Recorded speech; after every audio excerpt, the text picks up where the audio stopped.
안녕하십니까. 자, 이번 시간에는 2회 실전 모의고사입니다. 1번부터 문제 풀어보도록 하겠습니다. 자, 1번 문제. 다음 중 거시경제지표에 대한 설명으로 잘못된 것을 고릅니다. 자, 1번 실물경제지표로는 국민소득 계정과 국내 총생산이 있습니다. 이거 맞는데요. 국민소득 계정보다는 우리가 보통 교재에서 강조하는 거는 국내 총생산을 조금 더 강조하죠. 그래서 gross domestic product라고 하는 국내 총생산 이 개념이 조금 더 중요하다 이렇게 볼 수 있습니다. 어쨌든 실물 경제 지표로 두 가지가 대표적이다 이렇게 얘기한 건 맞습니다. 두 번째 물가지수로는 소비자 물가지수 CPI, 생산자 물가지수 PPI, 그리고 GDP 디플레이터 이런 것들이 있죠. 여기서 상대적으로 더 중요한 게 GDP 디플레이터예요. GDP 디플레이터. 요 GDP 디플레이터를 구하는 산식도 알아놓으셔야 돼요. 그래서 이 GDP 디플레이터는 명목 GDP를 실질 GDP로 나눈 겁니다. 그래서 요것도 좀 알아놓으셔야 돼요. 그래서 여기까지 알아놓으신다. 그 다음에 세 번째로 통화지표를 보기도 하는데요. M1, M2, LFL 이렇게 있죠. 그래서 유동성 배열법에 따라서 협의통화, 광의통화, 금융기관 유동성 LF라고 그러죠. LF가 있고 그 다음에 광의 유동성 L 이렇게 있어요. 네 가지 있는데 여기서 M1하고 M2 여기까지가 중요합니다. 그래서 우리나라의 경우에 통화관리 지표는 M2를 쓰고 있습니다. M2를 관리 지표로 쓰고 있다. 이 정도 알아놓으세요. 그 다음 네 번째 통화 유통 속도의 경우에 사후적으로 추계가 가능하며 국내 통화 유통 속도는 장기적으로 상승이 아니죠. 하락하는 추세다. 그래서 4번이 틀렸어요.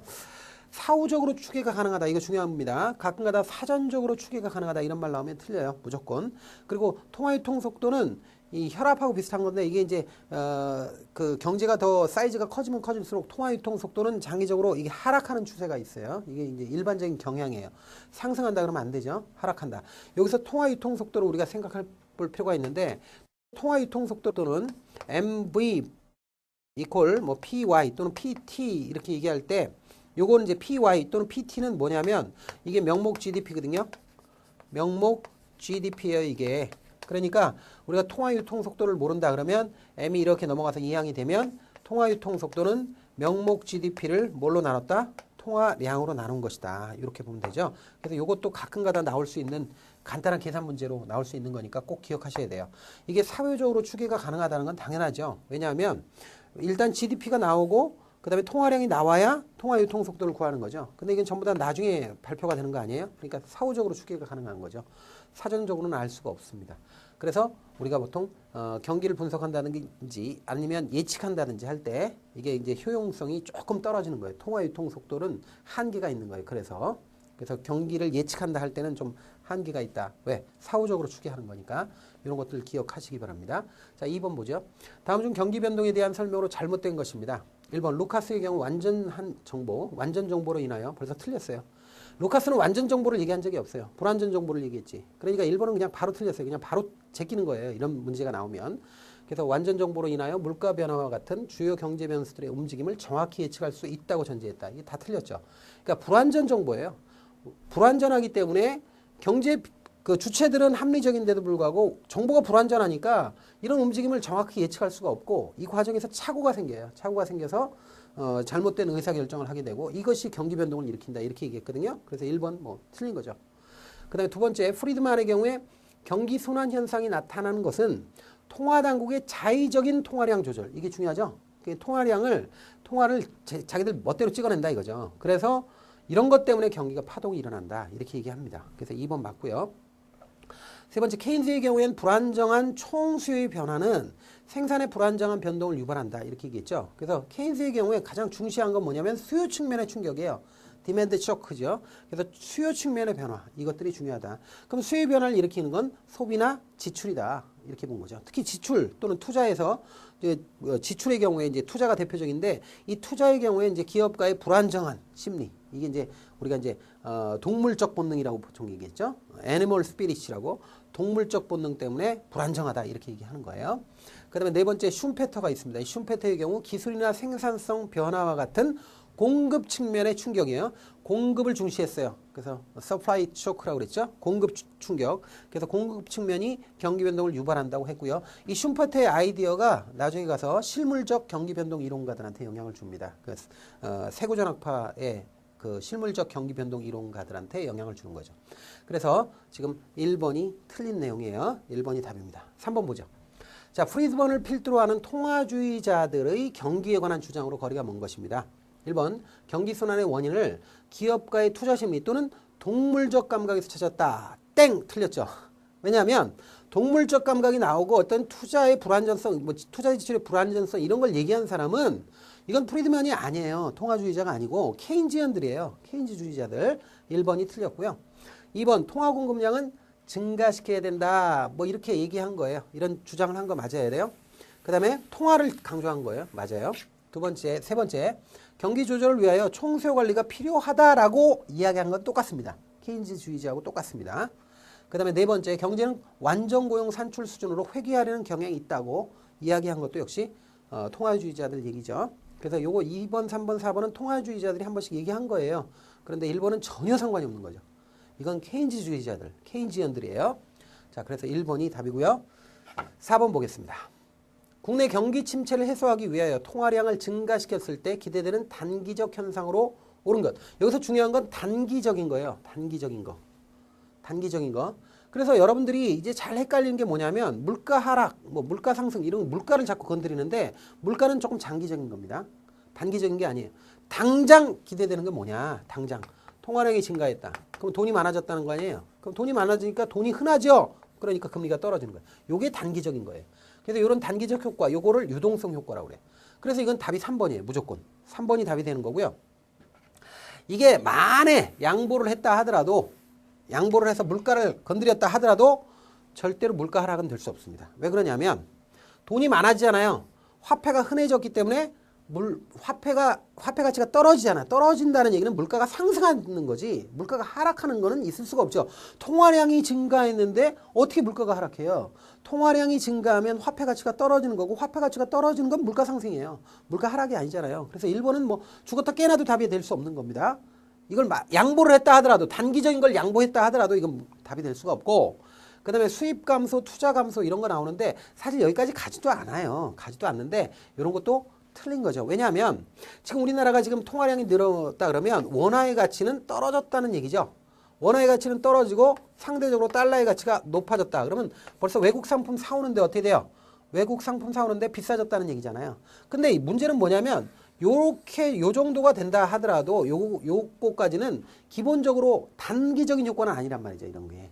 그래서 당장 기대되는 즉각적으로 기대되는 효과는 이자율이다. 이렇게 보셔야죠.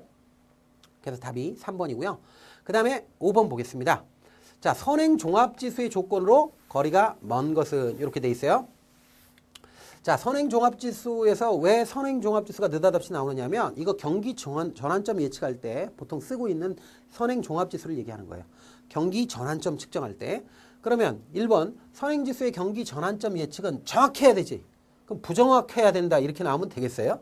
1번 당연한 거지. 정확해야 되겠죠? 맞죠?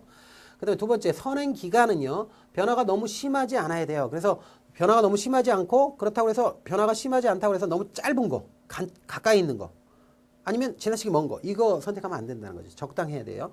그래서 너무 심하지 않아야 하는데 3번이 바로 연결되죠. 선행기간은 그래서 너무 길거나 짧아서는 안 된다 이런 말 나와요. 적당히 길어야 한다. 짧아야 한다. 최근일수록 좋다. 이런 말 나오면 틀려요. 선행기간은 길어도 그렇고 짧아도 그래. 그러니까 길거나 짧지 않아야 한다. 이런 말이 맞는 말이에요. 3번 맞았고요. 4번 실무적인 근거를 바탕으로 이루어져야 된다. 아니에요.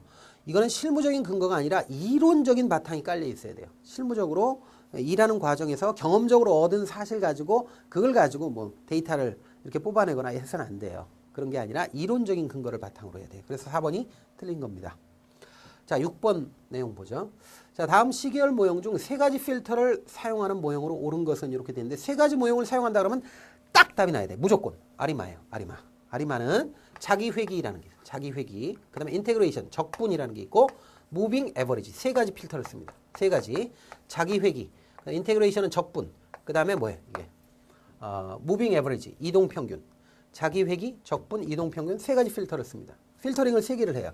그래서 요걸 이용하는 게 아리마입니다. 만약에 2가지를 쓴다 그러면 뭐야? 아리마 모형이나